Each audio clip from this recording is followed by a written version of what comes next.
자, 첫 시간에 제가 이제 초반부에 너무 오늘날 우리 한국에 신학이 필요하다 이 이야기를 이제 그 모세계약 다이어는 함께 들어와 있는 거, 신약 성경도 마찬가지라고 하는 걸 좀 여러분들이 이제 말씀드리느라고 시간이 길어졌는데, 어쨌든 요 학자들, 특별히 니콜슨의 이야기의 정리는 뭐냐하면은 신명기와 신명기 역사서가 모세계약 중심의 그 근본적인 뿌리 전통으로 쭉 이어진다라고 하는 얘기를 이제 하고 있고요.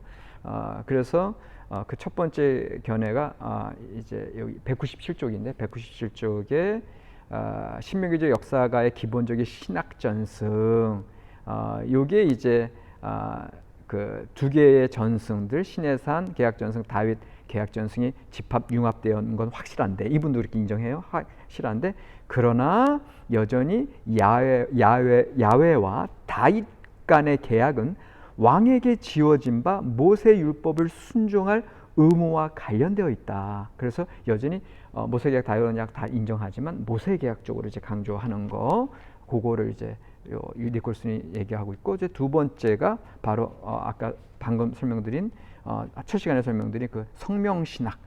그러니까는 하나님의 이름이 성전에 거하는 거지, 그 하나님의 모든 존재 자체가 성전에 거함으로 시온산 중심, 그래서 다윗 왕조의 어떤 로열 아이디올로지, 왕권 이데올로기로 가는 것은 아니라고 하는 거. 이런 면에서도 이제 다윗 언약 중심적으로 이제 치우치기보다는 신해산 계약에 서 있다라는 소리죠. 왜? 하나님께서는 높고 높은 하늘에 거하시지만 하나님의 이름을 그 시온산 다윗 성전에 허락하셨기, 솔로몬 성전에 허락하셨기 때문에 솔로몬의 성전에도 이제 하나님께서 임하시는 것을 유효하지만, 그러나 이게 이제 이런 성명신학의 반성이 있을 수밖에 없는 건, 나중에 바빌론에 의해서 철저하게 성전이 회파되잖아요. 멸망하잖아요. 그리고 이들은 포로기 이 바빌론에 끌려와 가지고는 그 성전을 기억할 때 그 성전의 멸망 이꼴 야훼의 멸망일 수가 없는 거죠. 그 가운데 이들이 다시금 다윗 중심의, 시온산 중심의 언약이 아닌 신해산 계약을 바라보게 되는 거죠. 그렇지, 하나님께서는 높고 높은 하늘에 계셨고 신해산에 아주 두렵고 떨림으로 임재하셨고, 그런 하나님이 여전히 우리 이 포로로 끌려온 이곳에서도 여전히 하나님을 바라보는 자들, 그 시온산을 바라보고 기도하는 자들에게 임하시는 거다. 이런 이제 성명신학이 나타난다고 했을 때 신해산 계약 중심적인 거, 그거를 이제 보시면 돼요. 이게 202쪽에 설명이 돼 있고, 그리고 나서 이제 206쪽, 이제 206쪽에 보시면 이제 예언 성취 사상이 나와요. 그래서 이 신명기적 역사가들의 이 말씀들 보면은 예언자 중심으로 흘러가고 있고, 또 늘 예언 성취의 구조로 이제 반복되는데, 207쪽에 예가 나와요. 예언이 예를 들면 사무엘하 7장 나단의 신탁에서 다윗에게 그의 왕위와 왕국이 그의 후손들에 의해서 확립될 것이라고 약속하는 장면, 내 수완이 차서 내 조상들과 함께 잘 때에 내가 내 몸에서 날 자식을 내 뒤에 세워 그 나라를 경고케 하리라. 저는 내 이름을 위하여 집을 건축할 것이요 나는 그 나라와 위를 영원히 경고케 하리라. 이렇게 예언의 말씀이 성취되는 게 열왕기상 8장에, 이 사무엘하 7장 12절 이하에서의 이 나단 언약이 열왕기상 8장 20절에 성취되죠. 솔로몬은 왕이 되어 다음과 같이 선포한다. 이제 야훼께서 약속하신 대로 이루시도다.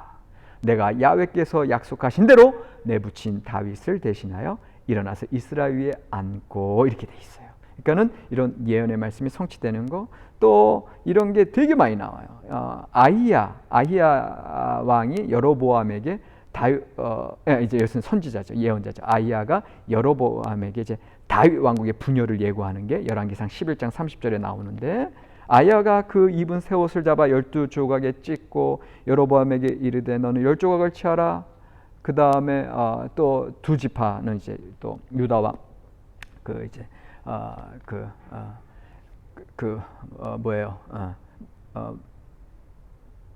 이제 10지파, 그다음에 두 지파.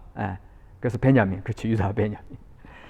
그러니까 이렇게 나뉘는 것이 아히야에서 예언자에서 예언이 선포되면 성취가 바로 왕상 12장 15절에서 르호보암이 그의 부친이 시작한 압제 정책을 끝내달라는 백성들의 요구에 응하기를 거절하자 왕국의 분열이 일어나면서 왕이 이같이 백성의 말을 듣지 아니하였으니 이 일은 야훼께로 말미암아 난 것이라 야훼께서 전에 실로 사람 아이야로 느밧의 아들 여로보암에게 구한 말씀을 응하게 하심이더라. 그러니까 계속 예언의 말씀이 이제 그 신명기 역사서가 예언의 말씀이 선포되면 쭉 역사서가 진행되다 어느 순간에 그 이전에 예언의 말씀들이 그 약속대로 예언하신 대로 성취되고 이루어졌다라고 하는 것이 계속 나오는 이것을 통해서 봤을 때는 신명기적 역사서의 중요한 사상 제가 말씀드렸죠.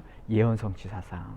이것이 하나님의 말씀이 꼭 삶 속에 역사 속에 이루어진다라고 하는 거. 이게 이제 이야기가 되면서 그러면서 이제 이 니콜스는 그 신명기와 신명기적 역사서의 근본 핵심 집단은 이전에는 제사장 집단들이 이제 신앙 전승을 보존하고 유지해 오면서 신명기나 신명기적 역사서의 주된 저작자들로 그렇게 활동하게 된다라고 했는데 오히려 니콜슨과 여러 학자들은 예언자들이 오히려 신명기와 신명기적 역사서의 주된 주인공들이다, 저작 주인공들이다. 근데 저 자신도 예언자 쪽으로 이제 이해될 수밖에 없는 게 그 모세의 경우에도 신명기의 저작자로 이제 이들이 고백하고 있고 실제로 그 모세 율법들이 이제 쭉 모세로부터 쭉 이어져 내려오잖아요. 그런데 거기에서도 모세를 선지자 중에 선지자로 선포하잖아요. 이제 이것부터 시작하고 그 다음에 북이스라엘의 경우에 쿠데타가 많이 일어났잖아요. 남유다에 비해서. 그 이유는 뭐다? 남유다는 이미 다윗 언약, 그 나단 언약, 나단 계시 사건을 통해서 시온산 중심의 그 다윗 왕조 중심의 하나님의 언약이 이미 선포됐기 때문에 이들이 딴 생각을 못 하고, 그다음에 비교적 유다 지파와 베냐민 지파 어떤 그렇게 묶여 있기 때문에 다른 쿠데타나 다른 지도자들의 득세가 힘들었던 다윗 왕 남유다의 상황이 있다면 북이스라엘 같은 경우는 10개 지파도 10개 지파고요. 그리고 더 큰 지역이었고요. 그리고 선지자들, 아까 이 아이야와 같이 여로보암에게 기름을 붓잖아요.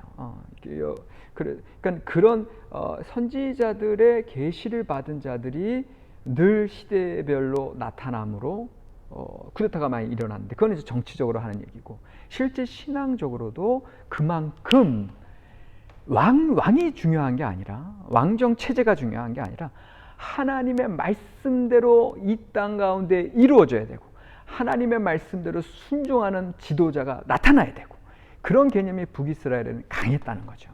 그러니까 모세 계약 사상의 핵심 그 파트는 사실은 북이스라엘 중심으로 흘러내려오는 거고, 북이스라엘에 이제 에브라임, 므낫세 여러 지파들이 다 북이스라엘에 있었잖아요. 그 중에서 여러분들 대표적으로 여호수아 같은 경우도 에브라임 지파잖아요. 예? 그래서 여호수아의 세겜 언약 같은 경우에 철저하게 모세 중심에, 예? 그러니까는 그런 북쪽 지파가 그런 선지자들이 강했고, 그 선지자들 중심 모세 계약 전통이 강했기 때문에 그 남유다가 오히려 북이스라엘보다는 이제 정치적으로 경제적으로는 아주 조그만 국가에 불과했는데도 불구하고 북이스라엘이 멸망하고 남유다로 그 유입 인구가 들어오면서, 북이스라엘 사람들이 들어오면서 그 모세의 정통 사상, 그 계약 정통 사상이 더 흘러 들어오는 거거든요. 그것이 히스기야 시대 때 이제 들어오고, 그리고 히스기야 시대 때 이제 남유다의 또 그 전통의 이제 보존자들이 그 새로운 전통들을 이어받으면서 하나님의 말씀, 모세 계약 전통이 그 다윗 전통과 만나면서 그것이 더 융성하게 되다가 므낫세 시절에 박해를 받고 그것이 숨어 들어가게 되는 거죠. 그러다가 다시 요시야 왕 시대 때 성전에서 그 발견된 신명기 법전, 우리 학자들은 뭐 12장부터 26장의 원신명기 그 법전을 이야기하는데, 그것이 그때 발견됨으로 이 신명기적 종교개혁이 더 확실하게 요시야 시대 때 이제 이루어지는 거죠. 그러니까는 그런 의미에서 신명기와 신명기 역사가들의 관계성들은 대부분의 이제 니콜슨이 이제 주장하는 바에 의하면 이제 모세계약 중심으로 이제 흘러가고 있는 거. 그거는 이제 우리가 이제 배울 때 그렇구나를 기억하시고, 그러나 저 자신은 여전히 저는 기독교 신앙인이기 때문에 이 모세 계약도 너무너무 중요한 이야기이지만 그럼에도 불구하고 여전히 하나님의 은혜의 말씀. 그래서 철저하게 구약 또 이제 유대주의 신학 이제 이런 쪽으로 가는 분들은 아무래도 모세계약 중심 사상으로 이제 더 이제 이야기하기가 쉬운데, 저 같은 경우는 이제 개신교 목회자이기 때문에 여전히 다윗 언약의 중요성을 이제 더 중시하고, 그래서 이제 여러분들 열왕기하가 어떻게 끝납니까? 열왕기하의 제일 마지막은 이제 끌려갔던 여호와긴 왕이 회복됨으로 끝나잖아요. 근데 그거를 마틴 루트는 여전히 그 회복된 게 은혜의 소망의 그런 좋은 징조가 아니라 오히려 수치, 어떻게 일국의 왕이었고 그런 게 이제 그냥 그 포로로 끌려갔던 나라에 그래서 그냥 감옥에서 회복돼서 그냥 다른 왕자들이랑 그냥 그렇게 가는 어떤 그런 수치스러운 삶을 사느냐라고 하면서 여전히 하나님의 심판으로 계속 보고 있거든요. 그러나 또 다른 학자들의 경우는 아니다. 이제 하나님께서 장차 포로로 끌려갔던 이스라엘을 회복하실 새로운 소망의 역사가 시작되는 것이고, 그런 선포가 이제 예언자들의 이전 메시아적인 선포들과 연결되면서 그것이 신약 성경으로까지도 쭉 연결이 되는 거죠. 그런 면에서 저는 신명기적 역사서도 여전히 다윗 언약의 어떤 중심적인 사상이 함께 만나고 있는 것으로 이제 그렇게 봅니다. 자, 그런데 요거를 다른 말로 좀 할게요. 이제 여러분들 더 이해하기 쉽게 이제 정리하려고 하는데, 여러분들 시편을 이제 우리가 이제 공부하게 될 텐데, 또 시편 신학을 이제 공부할 기회가 이제 생길 텐데, 시편은 5권으로 형성이 돼 있어요. 근데 그 시편에 대해서 이제 저 이제 감신대 지도 교수님 또 왕대일 교수님께서 쓰신 책이나 이제 구약 신학이나 이제 시편에 대한 책도 쓰셨는데, 그걸 보시면 아주 간단하게 이렇게 말씀하셔요. 시편은 다윗의 시들로서 다윗 왕 중심으로 흘러가다가 어느 순간 그러니까 다윗 언약 중심으로 흘러가다가 어느 순간 모세 계약 쪽으로 가게 되고, 그리고 그것이 다시금 또 끝으로는 또 더 보편화된, 더 세계화되고 우주화된 다윗 신학과 찬양으로 끝난다, 이렇게 설명을 하세요. 그래서 처음에는 이게 무슨 얘기인가 이제 그랬는데, 실제로 여러분들 시편을 가만히 보세요. 시편에 이제 아시다시피 1편, 2편은 이제 서론으로 시작하지만 시편 1권 같은 경우는 기존의 우리 삶의 탄식과 우리 삶의 애환과 그런 걸 통해서 또 하나님의 응답을 받고 구원하시는 경험들, 이제 이런 것도 이제 1권이 쭉 흘러가잖아요. 근데 이제 2권에 가게 되면 조금씩 하나님께서 다윗에게 베풀어 주신 은혜, 그런 언약들, 요것들이 선포되고, 이제 3권으로 가게 되면 그 다윗 왕조를 통해서 시온에 임하시는 하나님의 구원 역사를 더 크게 선포하죠. 그다가 4권으로 가보세요. 4권이 시편 90편부터 시작되는데, 시편 90편이 모세의 시, 유일하게 모세의 시가 90편에 나오잖아요. 그러면서 다윗 언약에서 이제 그렇게 극에 달했던 시편의 찬양과 승리에 대한 확신들이 90편, 그러니까 4권에 가서는 다 무너져 내려요. 그러면서 하나님 어찌하여 원수들이 저렇게 우리를 왜 떠나셔서 원수들이 왜 우리를 이렇게 압제하게 합니까? 하면서 그런 시들이 나와요. 이게 포로기 상황의 반성이에요. 그러니까는 신명기적 역사서 자체가 포로기 시대의 반성들이 그 신학적인 환경을 이루고 있다 말씀드린 것처럼, 이런 면에서 4권 자체가 다윗 왕조에게 하나님께서 승리를 약속하시고 영원한 다스리심을 허락하셨는데 왜 이렇게 바벨론에서 철저히 멸망할 수밖에 없었을까가 신명기 사가의 포로기 신학인데, 거기에 대한 반성이 여전히 시편도 보면 4권에서 그런 의문과 반성들이 나타나고 있어요. 근데 그러다가 5권으로 넘어가면요, 놀랍게 그러니까 다시 말하면 이제 포로기 신학도 그렇고 시편 4권도 그렇고 하나님의 계약 사상, 율법 사상을 강조하죠. 그래서 하나님의 말씀에 제대로 순종하지 못했기 때문에 심판을 받을 수밖에 없는 그런 신학적인 반성들이 있었다가 5권으로 넘어가면 거기는 더 다윗의 시로 가득 차 있어요. 더군다나 5권의 이제 시편 120편부터 137편은 하나님의 산에 올라가는 노래로 쫙 나와요. 이게 다시 모세 계약으로 갔다 다시 다윗 쪽으로 가네. 근데 그 다윗으로 가는 게 기존의 다윗 왕조 이데올로기로 회귀하는 것이 아니라 이제는 보편적인 그 시온산이 단지 이스라엘의 중심만이 아니라 온 우주의 중심이 되고 있어요. 그리고 그곳에서는 온 만민이 하나님을 찬양하는 걸로 나와 있어요.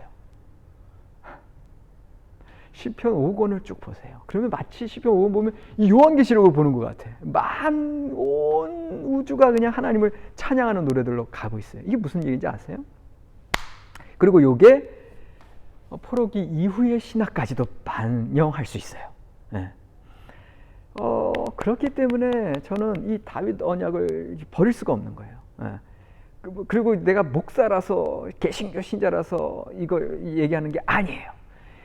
구약 성서 신학의 전체 흐름도 그렇고 시편의 흐름도 그렇고 이 말씀 전체의 흐름이 여전히 우리가 힘들고 어렵고 그래서 그 율법 안에서 내려진 하나님의 은혜를 온전히 이어받지 못함으로 우리가 심판을 받을 수밖에 없는 삶의 현실에 있지만 그래서 다시금 그 엄정하신 하나님, 그 심판주 하나님 앞에 우리가 엎드릴 수밖에 없지만 그러나 하나님께서는 다시금 우리에게 깨달음을 주시고 내가 너희만의 하나님이 아니라 너희 이스라엘만의 하나님이 아니라 너희 기독교 교회 다니는 사람들만의 하나님이 아니라 여전히 온 인류 이방인들 너희들 원수지 않은 사람들의 하나님이라고 하는 걸 알려주시는 게 이 포로기 신학의 반성이고 포로기 이후에 이 보편적인 신학.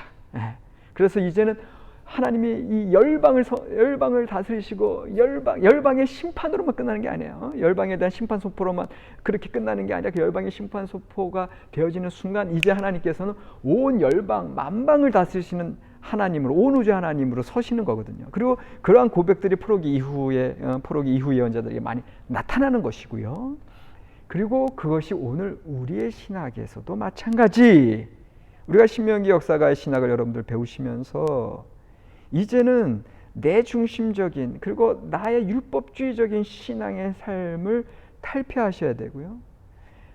여전히 또 값싼 신학, 은혜만 바라고 복만 바라는 신학에서도 탈피하셔야 되고 이게 하나로 모세계약과 다윗 언약이 통합되어 있다 그랬습니다. 이 말씀이 우리의 기독교 신앙의 본질을 더 우리에게 가르쳐주고 있다고 했습니다. 우리가 가벼운 신앙에 있었을 때는 심판자 하나님 앞에 경외의 신앙으로 새롭게 서야 되고요. 우리가 너무 율법주의적으로 있었을 때는 그 은혜의 하나님, 그 자유하심, 긍휼의 하나님 앞에 나아가셔야 되고요. 그때 달라지라는 말씀이 아니라 하나님은 심판과 구원의 하나님, 정의와 사랑의 하나님, 그 하나님을 더 여러분들이 알아가셔야 된다라는 이야기입니다. 예수 그리스도를 아는 지식에 자라가셔야 되고요. 완전한 지식에 이를 때까지 온전한 신앙에 이를 때까지 여러분들의 신앙에 계속해서 나 자신을 치고 나 자신을 버리고 계속 회개함으로 나아가셔야 한다는 이야기입니다.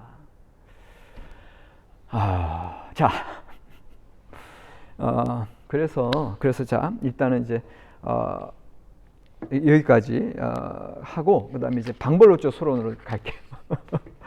계속 저 다른 얘기 나오기 전에 이 방벌로쪽 서론이 뭐냐 했을 때는 신명기 역사서에서 우리가 이 역사적인 기록들을 어떻게 이해해야 되느냐 이제 이 문제인데 요거 제가 사실은 일반적인 역사학자들이 신명기 역사를 일반적 역사로 받아들일 수 없다라고 하는 것, 또 심지어 성경학자들조차도 받을 수 없다고 하는 것들을 쭉 얘기하는 걸 제가 말씀드리려고 그랬는데 그건 시간이 없어서 말씀 못 드리고 대신에 그럼에도 불구하고 여전히 이 성경이 그럼 만들어진 픽션이냐? 그건 절대 아니거든요. 이제 거기에 대해서 이제 여러 가지 또 이 말씀을 하나님의 말씀으로 온전히 받아들일 수 있는 것들에 대해서 그런 논의가 이제 충분히 많이 이루어지고 있어요. 그래서 여러분들은 걱정하실 필요가 없는데, 그런데 이제 제가 이제 요거를 더 간추려서 지난번에 제가 성서신학인가 강의할 때 이제 말씀드렸던 것 같은데, 제가 개론 시간에 항상 말씀드리는 거예요. 그래서 요것만 아시면 우리가 이 신명기 역사서 쭉 볼 때 그 역사관, 방법론을 여러분들이 터득하시게 될 텐데, 기억하실지 모르겠지만 이스라엘, 우리가 이 성경을 통해서 접하는 이스라엘은 세 가지다. 역사적 이스라엘이 있고, 신앙적 이스라엘이 있고, 성서적 이스라엘이 있다. 이것만 아시면 돼요. 그러면 역사적 이스라엘이 뭐예요? 역사적 이스라엘이 말 그대로 이 세상의 일반적인 역사. 그래서 지금도 고대 팔레스틴의 역사 했을 때 고대 군동 시대의 그 대제국 시대에 있던 팔레스틴의 여러 이제 페니키아도 있었고 블레셋도 있었고 뭐 여러 이제 아람도 있었고 그런 여러 제국 사이에 그 이스라엘, 여러 나라들 사이에 이스라엘의 그 팔레스틴 역사를 보는 거. 그래서 정치적이고 경제적이고 문화적이고 이런 역사를 하는 건 역사적 이스라엘이에요. 그러니까 역사적 이스라엘은 사실은 우리 성경학자나 기독교인들보다 일반적인 이제 고대사 연구하는 분들이 더 확실하게 역사적 이스라엘을 밝히겠죠. 그러면 이 역사적 이스라엘을 제가 말씀드리는 순간 여러분들은 성경에 나타난 것은 그러면 역사적인 이스라엘이 아닌가? 이렇게 질문할 수밖에 없죠. 자, 성경에 나타나는 이스라엘은 역사적 이스라엘이라기보다는 신앙적 이스라엘이에요. 하나님의 야훼 신앙을 고백하는 이 신명기 역사와 같은 분들, 역대기 역사와 같은 분들, 또 제사장 사가와 같은 분들, 이런 분들이 이 일반 역사를 신앙적인 관점에서 고백한 거예요. 그러니까 신앙적 이스라엘이에요. 그래서 이제 이 역사서, 여호수아, 사사기, 사무엘상, 열왕기상을 쭉 공부할 때 우리가 이제 헷갈리는 게 일반적인 역사랑 또 고고학적인 어떤 증거문들이랑 부딪히는 경우가 있어. 그러니까 이것 갖고 이제 세상 사람들은 더군다나 기독교를 비판하는 사람들이 봐라 이게 이 여리고성 같은 경우 이렇게 대단한 어떤 당시에 여호수아 시대 때 이제 그런 어떤 고각적 발굴물이 없는데 너희들 성경 다 이렇게 만들어진 역사 이거를 너희들 헛되게 믿고 있느냐 이렇게 비판을 받아요. 그리고 실제로 그 이제 그 어떤 고대 이스라엘 당시에 아수르 역대기 왕들 열왕기들 있고 또 바벨론 열왕기들 있고 또 이집트의 기록들 이런 비교하고 또 암몬과 모압 이제 주변 국가들 기록들을 가끔씩 발견되는 기념비나 그런 거랑 비교할 때는 안 맞아 들어가는 것도 꽤 많아. 그리고 심지어는 성경 자체에서도 사실은 실제 역사적 이스라엘에서 그 아합 왕이 이제 오므리 왕조, 오므리 왕 그 오므리 왕조가 제일 최강대국이었거든요. 어떻게 보면 남분열 왕국 시대 때는. 근데 오므리 왕에 대해서는 별로 설명할 거 없이 바로 아합 시대로 들어가서 엘리야와의 그 어떤 신앙적인 어떤 그런 하나님 야훼 모노티이즘, 야훼 유일신 신앙 그걸 이제 강조하는 이제 이런 것들을 보게 될 때는 성경이 관심하는 바는 역사적 이스라엘, 정치적이고 군사적이고 경제적인 이스라엘을 얘기하기보다는 신앙적인 것들을 얘기하는 것을 이제 여러분들이 보게 되고요. 그걸 이해하셔야 어떤 누가 뭐라고 얘기해도 이 사람아 성경은 역사서가 아니고 과학서가 아니고 수학서가 아니야. 신앙 고백서라고 당당하게 말할 수 있고 이 사람아 성경에 나타난 그 신앙 핵심 진리의 말씀을 파악하는 게 중요하다라고 여러분들 분명히 얘기하셔야 되고 그러나 동시에 또 여러분들 기억하셔야 되고 그러나 성경에 또 무조건 그런 픽션이 아니에요. 소설과 같이 만들어진 얘기가 아니야. 분명한 사실들에 입각한 분명한 팩트가 있기 때문에 분명한 이벤트, 사건이 있었기 때문에 그걸 통해서 그 사건 속에서 그 구체적인 역사 속에서 어떻게 하나님을 만났고 하나님을 경험했는가를 이야기하는 게 이 성경의 역사서들이에요. 그러니까 여러분들 성경의 역사서를 볼 때는 성경 안에 있는 진리성, 그 의미, 미닝, 우리에게 주신 진리성을 발견해야 되고 그럼에도 불구하고 여전히 팩트에 기반한 말씀이라는 걸 분명히 아셔야 되고 그러면서 이제 한 가지 더 얘기합니다. 제가 아까 세 가지 얘기했어. 역사적 이스라엘 뭔지 기억하시겠죠? 그냥 일반적인 역사고요. 신앙적 이스라엘은 이제 하나님 앞에 구체적인 사건 앞에서 신앙으로 응답하는 것들, 신앙 고백이에요. 예. 이게 신앙적 이스라엘이라면 세 번째가 성서적 이스라엘입니다. 제가 강조하고 싶은 건 이 성서적 이스라엘입니다. 성서적 이스라엘은 이 역사적 팩트, 그 다음에 신앙적인 confession, 신앙 고백들이 만났을 때 이 속에서 우리가 성경에서 기록되어진 역사적 이스라엘과 신앙적 이스라엘을 실제로 당시에 진리, 실체적인 하나님과 사람들과의 만남의 역사, 그래서 어떻게 구원 역사가 일어났는지 이걸 발굴해내고 그 진리의 핵심을 발견했을 때 오늘 우리의 삶에서도 하나님의 말씀은 살아 역사하는 말씀은 나타나는 겁니다. 그래서 자, 신명기 역사서를 공부할 때는 우리가 일반적인 역사를 탐구하는 것도 아니고요. 그 다음에 신앙 고백적인 것들, 너무 간증, 영적인 것들 뭐 이런 거에 치우치는 것도 아니고요. 철저하게 물질적이고 현실적인 그들의 이스라엘 역사 속에서 어떻게 그들이 하나님을 만남으로 그들의 고통을 극복하고 그들의 문제를 해결하고 그 다음에 그들의 좌우가 막힌 삶 속에서 어떻게 구원을 경험하고 그래서 새롭게 하나님의 섭리의 역사에 부합하는 삶을 살아가는지 새로운 창조의 역사를 만들어가는지 이걸 발견하는 게 신명기 역사서 공부할 때 우리의 주된 역사관이 되어야 합니다. 그렇기 때문에 여러분들은 앞으로 신명기 역사서를 읽으실 때 요거를 철저하게 하나님의 진리를 찾아 나가고 하나님을 만나는 그런 관점으로 가셔야 되고요. 그래야 여러분들이 오늘 여러분들이 이 세상의 일반적인 삶을 사시면서도 여러분들의 개인사가, 여러분들의 가정사가, 여러분들의 교회사가 하나님의 은혜의 역사와 구원의 역사로 새롭게 창조되어 가는 줄로 믿으시기 바랍니다. 그래서 자, 출교의 과제는 제가 방금 설명드린 이 세 가지 이스라엘에 대해서 여러분들 정리해 주시고 그 정도로 조금 더 내주고 싶지만 여러분들이 초반부라 좀 여러분들에게 스트레스를 안 드리기 위해서 그 세 가지 이스라엘에 대해서 여러분들 정리해 주시면 되겠습니다. 자, 마치고 이제 세 번째 시간 오늘의 진도 그 신명기적인 전체 신명기 개론을 들어가도록 하겠습니다.